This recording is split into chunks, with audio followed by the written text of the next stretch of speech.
Why did no one flinch when she took her place at the edge of the courtyard, as if her presence barely registered at all? The sun pressed down hard on the concrete, turning the air thick and heavy, the kind that made sweat cling before effort even began. Rows of uniforms stood in careful alignment, boots square, eyes forward. Voices murmured. Laughter surfaced and died quickly. It was supposed to be a routine morning. Another demonstration. Another reminder of strength and order. She stood slightly apart. Not by defiance. By habit. Carmen Rivera kept her shoulders loose and her breathing slow. She learned long ago that stillness was a kind of camouflage. The quieter you were, the more people told you who they really were. Her eyes moved without seeming to. Corners, distances, weight shifts. She cataloged it all while appearing to do nothing at all. Lieutenant Commander Hayes liked the sound of his own voice. It carried across the courtyard with confidence polished by years of command but dulled by lack of consequence. His uniform was perfect. Too perfect. The kind worn by men who believed authority lived in rank alone. Rivera had seen men like him before. They always spoke about standards, about weakness, about what didn't belong. She learned not to respond. Not because she couldn't. Because she didn't need to. When Hayes began walking the formation, she felt it before he reached her. The tension changed, like a storm choosing where to land. He slowed when he saw her, not because she stood out but because she didn't. Silence unsettles insecure men. Some of you, Hayes said, voice tightening, may be wondering if you truly belong here. The implication hung heavy. Rivera kept her gaze level, calm, respectful, empty of reaction. Inside, a familiar emotion stirred, not anger, not fear, but something quieter. The tired patience of someone who had spent a lifetime being underestimated. It wasn't new. It didn't hurt anymore. It just waited. When he stopped in front of her, the heat seemed to sharpen. Dozens of eyes followed him. No one intervened. No one ever did. Step forward. She moved smoothly, the way water moves when you tilt the ground beneath it. What should our visitors know about combat readiness? He asked, circling her, voice edged with expectation. She paused just long enough. That readiness isn't argued, sir, she said. It's demonstrated. The crowd shifted, a ripple of unease. Hayes smiled, the wrong kind. The kind men wear when they think they've cornered something fragile. Then let's demonstrate. Rivera felt the first flicker of something else then, not fear. Resolve. Because there was something he didn't know. Something she hadn't told them. Not yet. What happens when humiliation turns physical, when authority forgets its limits? The rucksack hit the ground between them with a dull thud. 60 pounds, then more still. Hayes narrated every addition like a performance. Rivera listened with half her attention.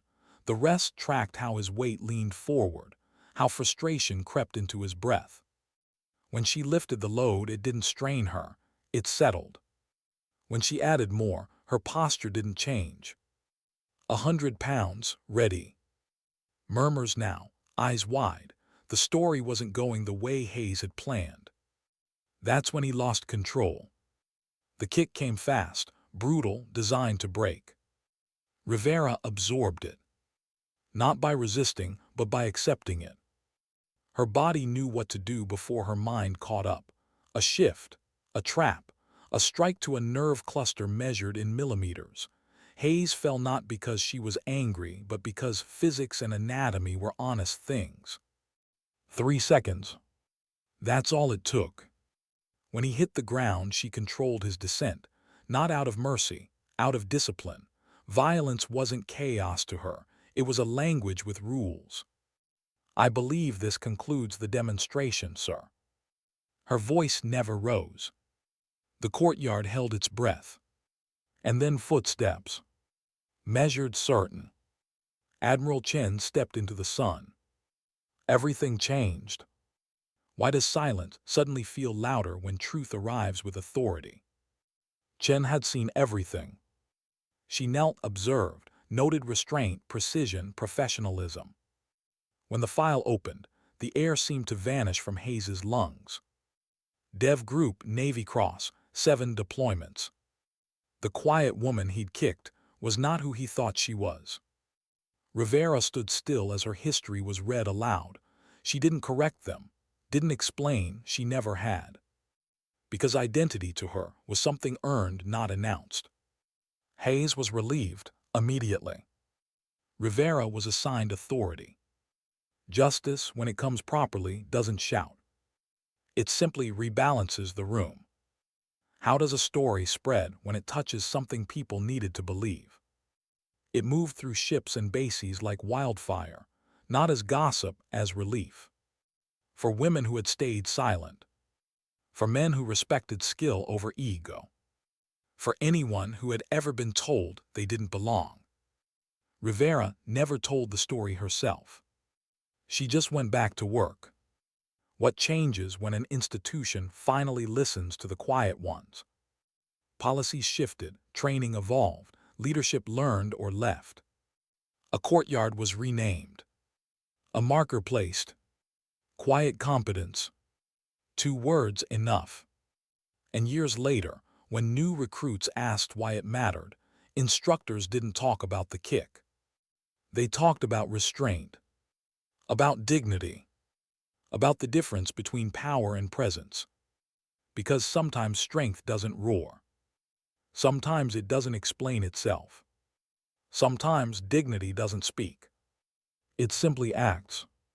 What does it feel like when the room turns against you before you even realize you're standing alone? The moment Rivera stepped forward, she felt it.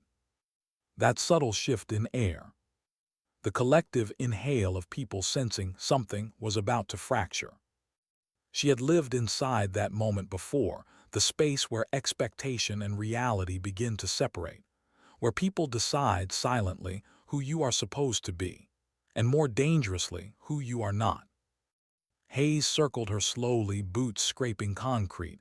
He spoke as if teaching, as if guiding, but his eyes told a different story. They searched for validation, for approval, for proof that the story he believed about the world was still intact.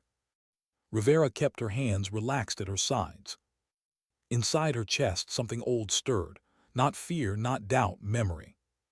She remembered a mountain ridge years ago, wind tearing at her face as she lay motionless for hours, waiting for a signal that never came. She remembered the sound of her own heartbeat inside her ears during her first real firefight, how it had tried to drown out thought, and how she had learned to slow it anyway. She remembered instructors who never raised their voices because they didn't need to. The most dangerous lessons were always taught quietly. Hayes kept talking. About standards. About biology. About who belonged. Each word landed like a pebble dropped into deep water. No splash, just ripples. Somewhere behind him, a chief shifted his weight. A lieutenant frowned. No one spoke. No one interrupted. Rivera understood that silence too. It was the silence of systems protecting themselves. The silence that says, let's see where this goes. She had learned early in her career that institutions rarely intervene until something breaks. They wait for proof, for undeniability. She had become very good at surviving until that moment arrived. Physical capability, Hayes said, packing now, isn't theoretical. He gestured toward the equipment racks like a magician revealing props. Rivera's eyes flicked once, measured distance, load types, familiar gear, her body already adjusted, anticipating weight before it ever touched her shoulders. Training did that. It prepared you before permission was given. When he dragged the first rucksack forward and let it fall, the sound echoed louder than it should have. It wasn't heavy by her standards. It was symbolic. Standard combat load, he announced, 60 pounds. Rivera nodded once. She could feel the attention narrowing. The visitors leaned forward slightly. Sailors craned their necks. Curiosity had replaced discomfort. Hayes wanted spectacle. She wanted this over. He talked while she listened.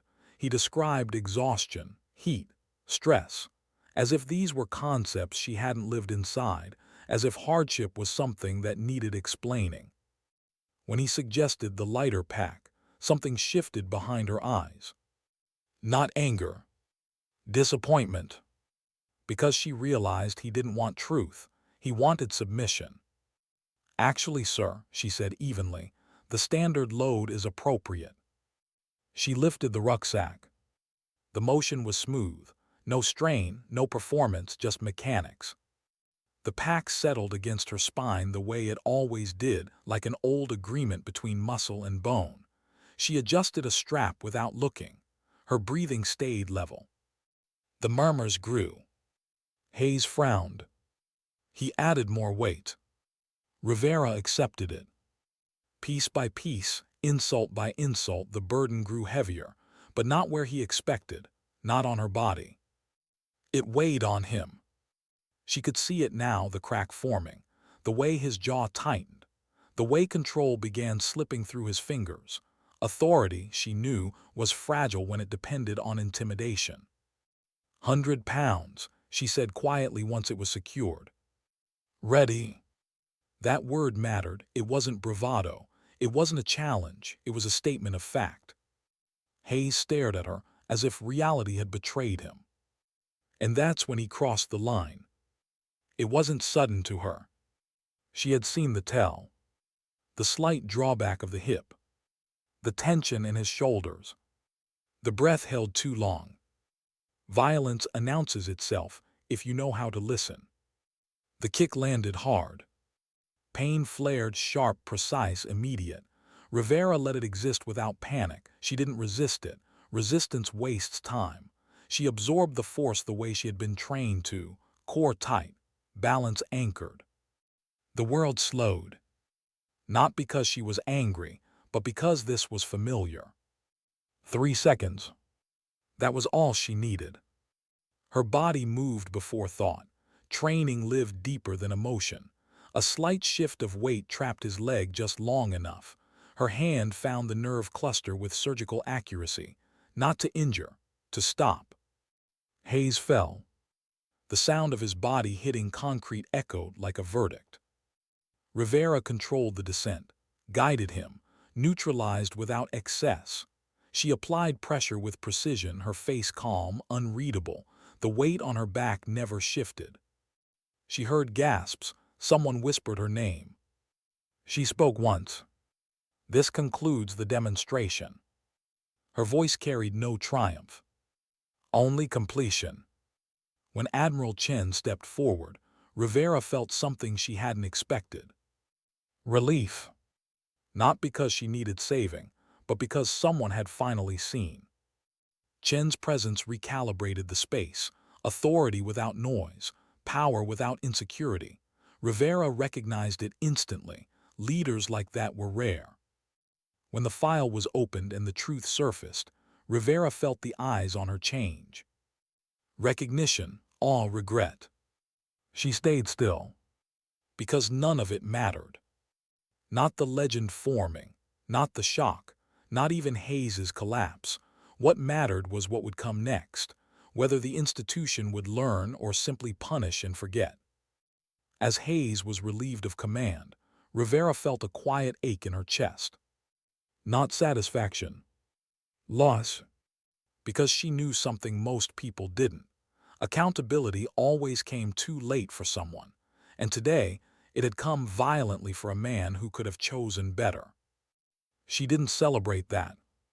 She carried it. As the courtyard emptied and whispers followed her like shadows, Rivera stood under the sun with 100 pounds on her back and a lifetime of silence behind her. She had been ignored. She had been tested. She had been attacked. And still she stood. Because resilience isn't loud. It doesn't announce itself. It waits patiently until truth has no choice but to surface. What happens after the moment everyone talks about, when the noise fades and you're left alone with what you did and what it cost? The courtyard didn't empty all at once. People lingered at the edges, pretending to have tasks, pretending not to stare. Conversations happened in fragments, half-sentences, glances held too long, the kind of silence that follows something irreversible. Rivera stood where she had been ordered to remain, the weight still riding her shoulders like it belonged there. The gear wasn't the heavy part. It never was. The heaviness came from knowing this moment would follow her long after the bruises faded, follow everyone who witnessed it. She had learned that every decisive act created a wake.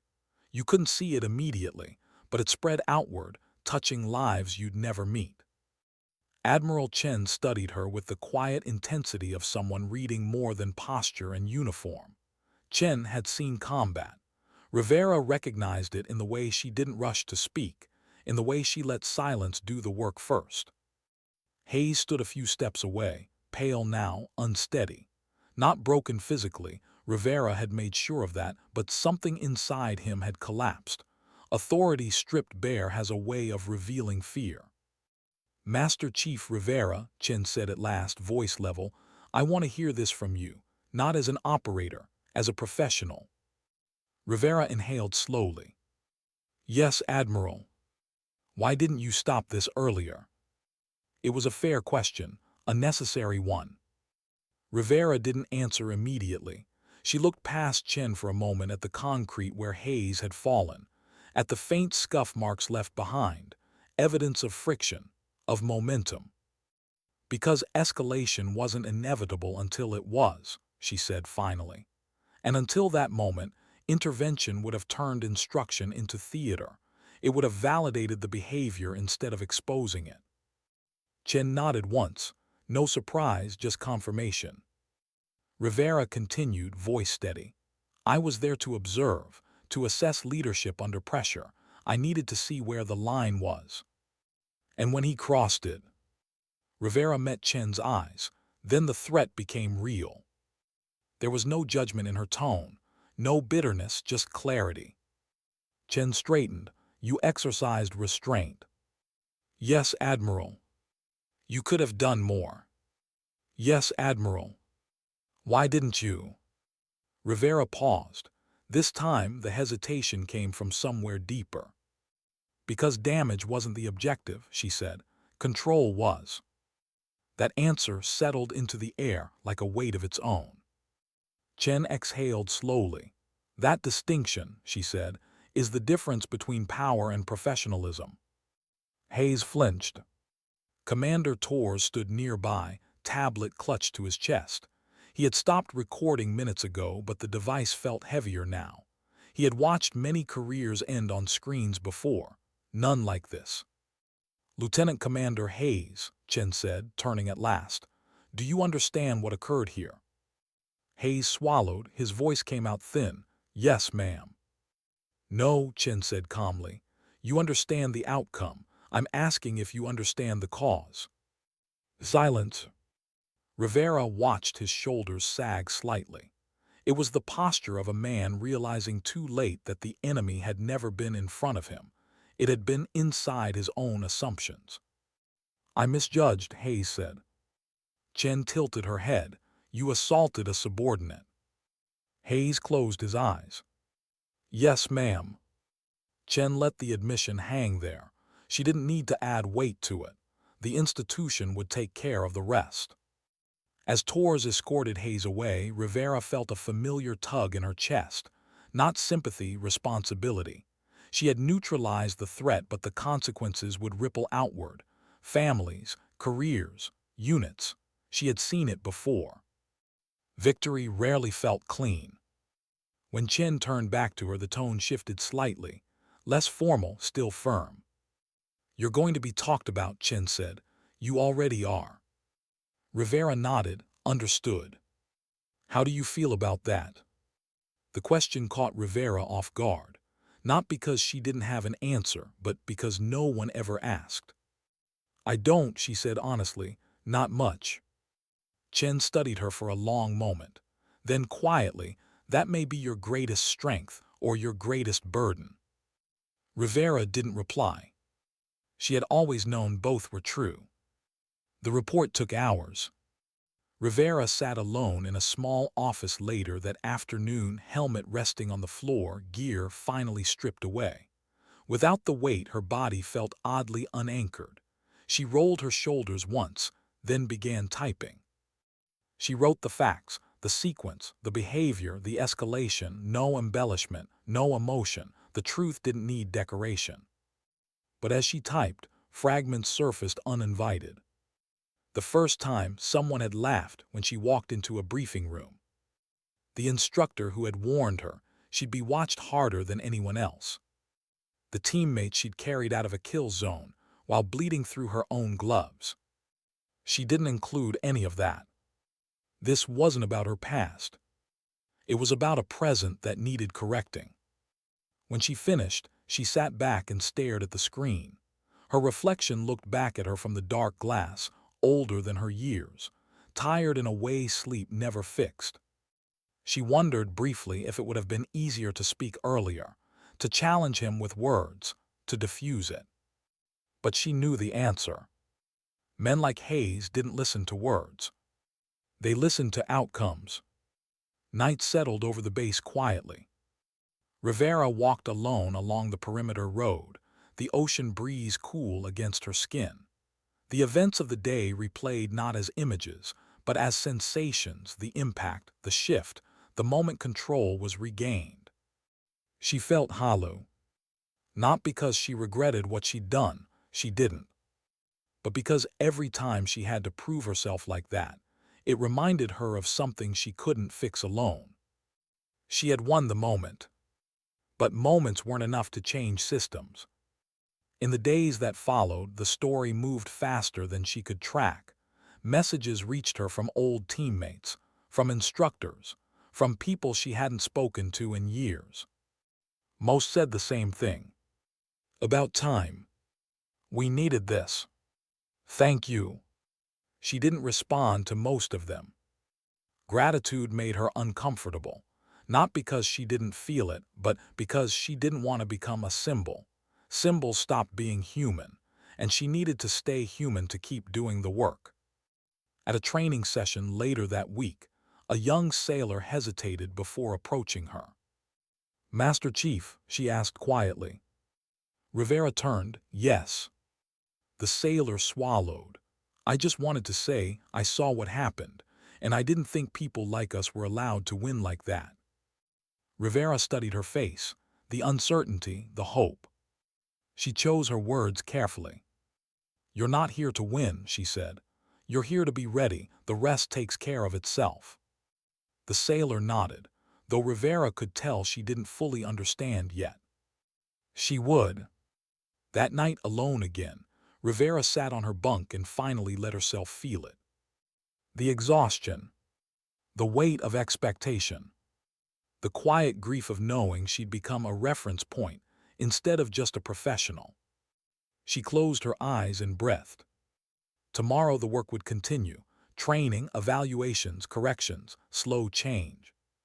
She hadn't sought this role, but she would carry it.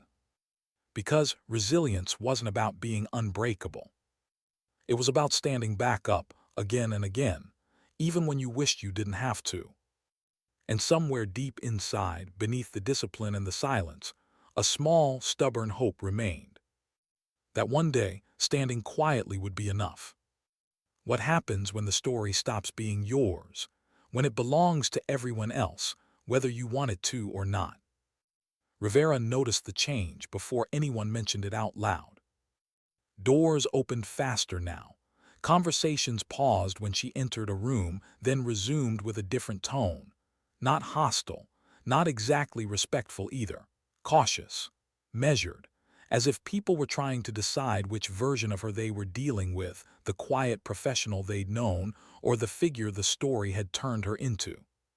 She preferred the first. The second made her uneasy. At the next briefing, she took her usual seat near the edge of the table. Same posture, same stillness.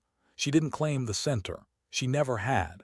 But this time, the center seemed to bend subtly toward her anyway. When the commander spoke, his eyes flicked to her more than once. She hated that. Not because attention frightened her, but because attention distracted. It invited assumptions. It turned competence into mythology. And mythology, she had learned, was a poor substitute for truth. The mission packet slid across the table. Joint operation, coastal region, intelligence gathering under unstable conditions. No guarantees, no clean lines, the kind of work where mistakes lingered. Rivera scanned the pages without expression. She felt something unfamiliar twist inside her chest. Pressure. Not the operational kind, the human kind. She was no longer just being evaluated. She was being watched, waiting for confirmation that the story matched the woman, that the legend didn't crack under repetition. She closed the folder quietly. Questions, the commander asked. Silence. Rivera considered speaking, then chose not to. She had learned when words mattered and when they only satisfied expectation. This was the latter. After the briefing, Commander Lewis caught up to her in the corridor. Master Chief, he said, lowering his voice, I want you to know what happened out there. It matters. Rivera stopped walking. Sir, she replied evenly, what matters is what we do next. Lewis nodded, but she could tell he wanted to say more. Gratitude, admiration, apology. She spared him the discomfort. She kept moving. Preparation filled the days, equipment checks, route planning, intelligence cross-verification. Rivera buried herself in process the way she always had. Process didn't care about reputation. It only rewarded precision. At night, though, when the base quieted and the hum of generators became background noise, the weight returned. She lay awake, staring at the ceiling, listening to her own breath. She thought about the sailor who had spoken to her, the hope in her voice, the danger of that hope becoming dependence. Rivera didn't want to be someone others leaned on emotionally. That kind of weight crushed people. She had seen it happen to good leaders, people who started believing they had to carry everything. She refused that path. Strength, she believed, wasn't about being needed. It was about building systems where no one person was indispensable.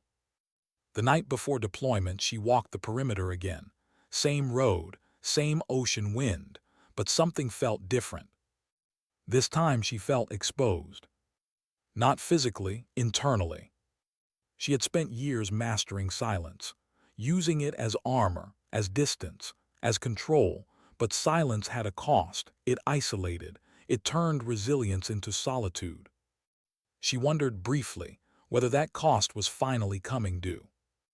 The insertion was clean. Low profile, minimal footprint. Rivera moved through the terrain with the same economy she'd always used. Nothing wasted, nothing rushed. The team followed without question, not because of her reputation, but because her presence steadied the pace. She liked that. Out there, stripped of ceremony and audience, things made sense again. During Overwatch, she lay prone for hours, eyes scanning, mind steady. The mission unfolded in fragments, signals intercepted, patterns emerging slowly, reluctantly. The kind of work that required patience more than force. At one point, a junior operator shifted beside her. "You okay?" he whispered. She nodded once. He hesitated. "I heard about what happened back at the base." She didn't look at him. "Focus," she said quietly. He did. Later, when the team rotated positions, Rivera felt the fatigue settle in. The deep kind. The kind that didn't come from lack of sleep but from accumulated restraint. She had spent her life being careful, being controlled, being measured. She wondered how much of herself had been shaped by resistance rather than choice. The mission concluded without incident. Success, by all measurable standards. The kind no one outside the room would ever hear about. Rivera preferred it that way. Back at base, the debrief was efficient. Commendations mentioned. Corrections noted. Rivera listened, contributed where necessary, then retreated again to the edges. But the edges were shrinking. A memo circulated days later. Training revisions, leadership review protocols, behavioral oversight, subtle language carefully written, institutional change disguised as administrative adjustment. Rivera read it once. Then again. She felt something unexpected. Pride. Not in herself. In the system, finally correcting its course. Change, she knew, never arrived loudly. It crept in through margins, through footnotes, through policies no one read until years later. She had been one of those footnotes once. Now she was part of the revision. Still, the attention followed. An invitation to speak at a leadership forum arrived. She declined.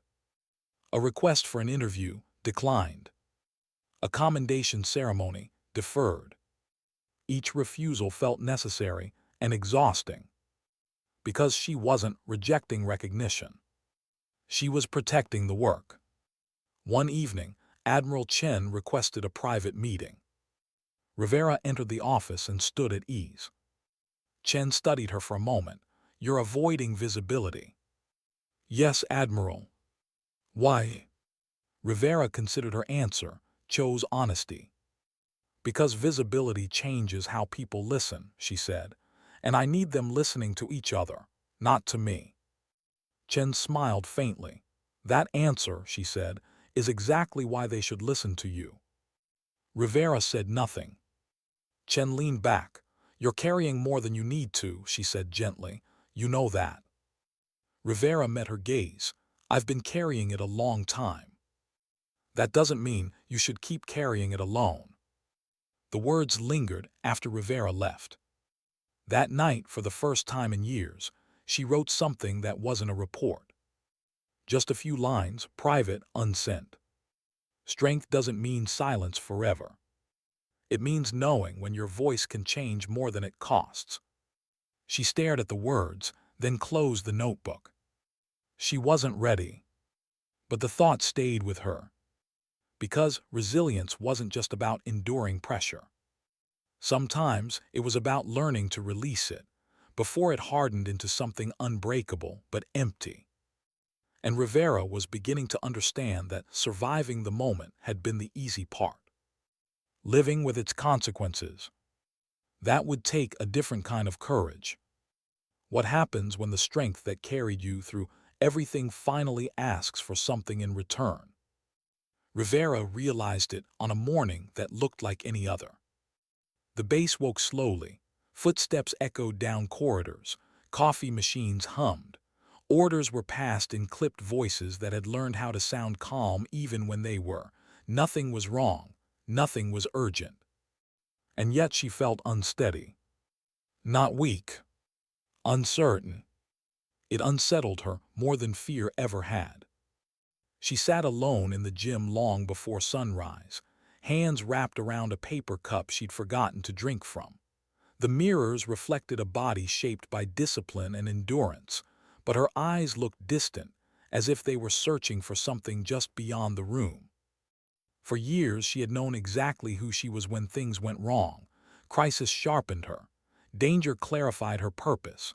But this slow, quiet stretch of stability felt unfamiliar. She wondered if she had built herself entirely around resistance. And if so, who was she when there was nothing left to push against? The question followed her through the day. At the range, she performed flawlessly. Muscle memory took over. Breath, trigger, reset. The instructor nodded. Others watched. Rivera felt none of it. She moved through the motions like a ghost in her own routine. Later, in a briefing room, she caught herself drifting while a junior officer spoke. Not from arrogance, from fatigue. Not physical fatigue. Something deeper. She excused herself early, claiming paperwork. No one questioned it. No one ever did anymore. That was part of the problem. Respect had turned into distance. She walked back to her quarters and stopped halfway, resting a hand against the wall. The concrete was cool beneath her palm, solid, reliable. She closed her eyes. For the first time in years, she felt the urge to sit down and do nothing. The thought frightened her. Rivera had always measured herself by contribution, by output, by usefulness. Stillness felt like abandonment of duty. Rest felt dangerously close to surrender. But another voice, quieter and harder to ignore now, asked a different question. What if rest wasn't weakness? What if it was maintenance? She brushed the thought away and kept moving. That afternoon, Admiral Chen requested her presence again, this time not in an office but at the edge of the base overlooking the water. No aides, no agenda visible. They stood side by side, watching waves break against the rocks below. "You ever think about stopping?" Chen asked without turning. Rivera didn't answer immediately. "Stopping what?" she asked instead. Chen's mouth curved slightly. "That's the answer I expected." Rivera exhaled through her nose. "I don't know how to stop," she said finally. Chen nodded. "Neither did I, not until my body forced the conversation." Rivera glanced at her. "Injury." "No," Chen said. "Accumulation." They stood in silence for a while. "You've done more than your share," Chen continued. "Not just operationally, culturally, you've shifted things." Rivera felt a familiar resistance rise. "I didn't do it alone." "No," Chen agreed, "but you absorbed more than most." Rivera didn't deny it. Chen turned to face her. "You're allowed to choose something else," she said. "Teaching, advising, shaping from a different angle." Rivera's jaw tightened. "I'm not done," she said. Chen studied her carefully. "That's not what I asked." Rivera looked back out at the water. She had always believed that if she kept moving, she could outrun the cost of what she carried. But the cost had been patient. It had waited. "I don't know who I am outside the work," Rivera admitted quietly. Chen's voice softened. "Then maybe that's the work now." The words landed heavier than any rucksack ever had. That night, Rivera dreamed of the courtyard. Not the confrontation, not the fall. The moment before. The stillness. She woke before dawn, heart steady but mind restless. The dream clung to her not as fear, but as unfinished business. She realized something then. She had spent her life proving she could endure. She had never asked herself whether she was allowed to heal. The next weeks unfolded differently. Not dramatically, subtly. She delegated more, spoke less, but when she did, she explained instead of commanded.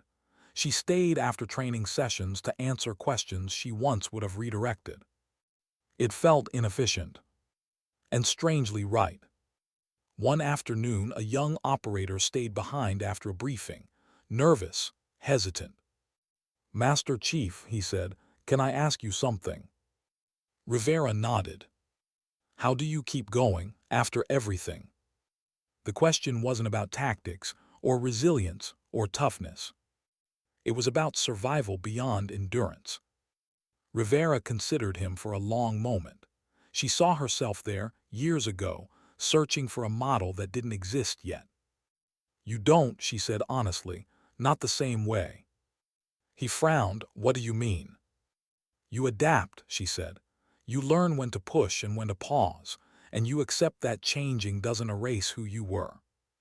He absorbed that quietly. Later, alone, Rivera realized something unsettling. Saying it out loud had made it real. The invitation to speak returned. This time, she didn't decline immediately. She sat with it for days. The old instinct told her to refuse, to remain unseen, to protect the work from becoming about her. But another thought followed close behind. What if silence was no longer protection? What if it was avoidance? When she finally agreed, she set conditions. No stay. No applause. No legend.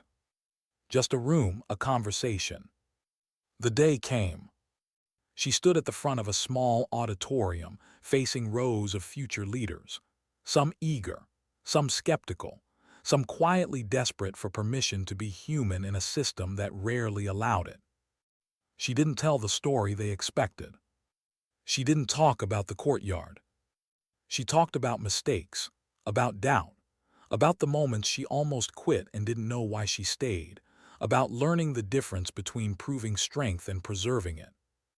The room was silent, not the tense silence of judgment, the open silence of recognition. When she finished, she didn't feel lighter, but she felt aligned. That night back in her quarters, she sat on her bunk and let herself be still, truly still. No gear, no plans, no next task pulling at her attention. The silence didn't threaten her. It held her. For the first time, she allowed herself to consider a future not defined by resistance. She didn't know what it looked like yet, but she knew this. Strength that never rests eventually turns inward. And resilience, real resilience, wasn't about how much pain you could carry. It was about knowing when to set it down, without losing yourself in the process. Somewhere between who she had been and who she was becoming, Rivera felt something unfamiliar take root. Not certainty, hope, quiet, unassuming, real. And this time, she didn't push it away. What remains when the fight is finally over, when no one is watching, and the silence no longer feels like an enemy? Rivera woke before dawn on her last full day at the base, not because of an alarm, but because her body still expected one. Habit lingered longer than purpose. She lay still for a moment, listening to the quiet hum of the building, the distant rhythm of waves breaking against the shore. For once, her chest didn't tighten at the sound. She sat up slowly. The room looked unchanged. Same neatly folded gear. Same scuffed boots by the door. Same photograph turned face down on the shelf, a teammate from years ago, smiling in a way that only existed before everything went sideways. But she had changed. Not visibly, not in a way anyone else would notice at a glance. The change lived somewhere deeper. She dressed without hurry and stepped outside as the sky began to pale. The base felt suspended between night and morning, as if holding its breath. She walked the familiar path toward the overlook, the one she'd paced so many times with tension coiled tight in her spine. Today, her shoulders were loose. At the edge of the water, she stopped and let the breeze roll over her face. Salt, cold, honest. The ocean didn't care who she was or what she'd done. It never had. There was comfort in that. For most of her life, Rivera had believed purpose came from opposition, from proving something wrong, from surviving what others thought would break her. But standing there now, she realized how narrow that definition had been. Survival was only the beginning. Footsteps approached behind her, measured, familiar. Admiral Chen joined her without ceremony. "I thought I might find you here," Chen said. Rivera didn't turn. "Seems to be my pattern." Chen smiled faintly. "Patterns can be rewritten." They stood in silence for a while, watching the horizon soften. "Your transfer's approved," Chen said eventually. "Training command, advisory role. You'll still deploy occasionally, but not like before." Rivera nodded. She'd read the orders, signed them, felt the weight of them settle not as loss but as closure. "How does it feel?" Chen asked. Rivera searched for the answer. "Strange," she said, "lighter and heavier at the same time." Chen chuckled quietly. "That usually means you chose correctly." Rivera glanced at her then. "I used to think stepping back meant giving up ground. And now? And now I think it means making room." Chen studied her with something like pride but restrained, respectful. "You know," Chen said, "what you did in that courtyard will be remembered, but not the way people think." Rivera tilted her head slightly. "How so?" "It won't be the kick," Chen said, "or the fall. It'll be the restraint, the refusal to become what you were fighting." Rivera absorbed that. They said their goodbyes simply. No speeches, no formalities, just a nod, a handshake, two professionals acknowledging the end of a chapter. Rivera walked back through the base as the day began in earnest. Recruits jogged past. Instructors barked orders. Laughter drifted from somewhere near the mess hall. Life moved forward. At the training wing, a small group waited for her: instructors, analysts, young operators she'd worked with over the past months. They didn't clap. They didn't know if they should. Rivera appreciated that. She addressed them briefly. "I won't always be here," she said, "and I don't want to be the answer to your questions." A few brows furrowed. "I want you to be the answer for each other," she continued. "My job is to help you build that." Something settled in the room, a shared understanding. Afterward, as people filtered out, the young sailor she'd spoken to weeks earlier lingered. "Master Chief," she said, voice steadier now, "I wanted to thank you." Rivera turned to her. "For what?" "For showing me I don't have to become hard to be strong." Rivera felt the words land somewhere unexpected. She nodded once, throat tight. "Strength isn't hardness," she said. "It's honesty with yourself first." The sailor smiled and left. Rivera stood alone for a moment, letting the quiet return. Later that afternoon, she packed her quarters. There wasn't much. She'd never collected things. Memories were heavy enough. She paused over the photograph at last, turning it face up. The smile stared back at her, unguarded, hopeful. "I'm okay," she said softly, unsure who she was speaking to. Maybe him, maybe herself. She placed the photo back, this time face up. The drive off base was unceremonious. No escort, no farewell formation, just asphalt stretching forward, leading somewhere undefined. She welcomed that. Miles passed, the radio stayed off. Her thoughts wandered without urgency. She remembered moments, small ones that had never made it into reports or stories, shared glances, quiet jokes, the way trust formed slowly, almost invisibly. She realized then that her life hadn't been defined by the single moment everyone talked about. It had been defined by all the moments no one saw. The patience, the restraint, the choice, again and again, to remain human in places that encouraged something harder. As the sun dipped low, Rivera pulled over at a rest stop overlooking the water. She stepped out of the vehicle and leaned against the railing, watching the light fracture across the surface. She thought about the title people would give her story. They kicked her in the stomach. She almost smiled. Because what they never understood, what she had taken years to understand herself, was that the blow hadn't defined her. What came after did. Not the retaliation, not the recognition, but the decision to carry herself forward without bitterness, to protect others without needing to be praised for it, to let go of the need to stay down or to prove she could stand. She breathed in slowly, deeply. For the first time in her adult life, there was no mission waiting, no crisis demanding her attention, no identity she had to defend. There was just the road ahead. And that was enough.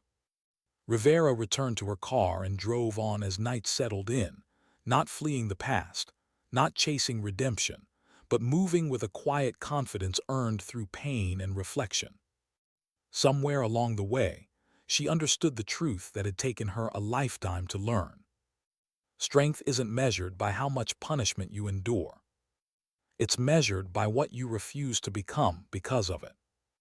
And sometimes, the most powerful response to being knocked down is not getting back up to prove a point, but standing calmly and choosing a different direction. Because dignity doesn't argue. It doesn't explain. Sometimes dignity doesn't speak at all. It simply acts.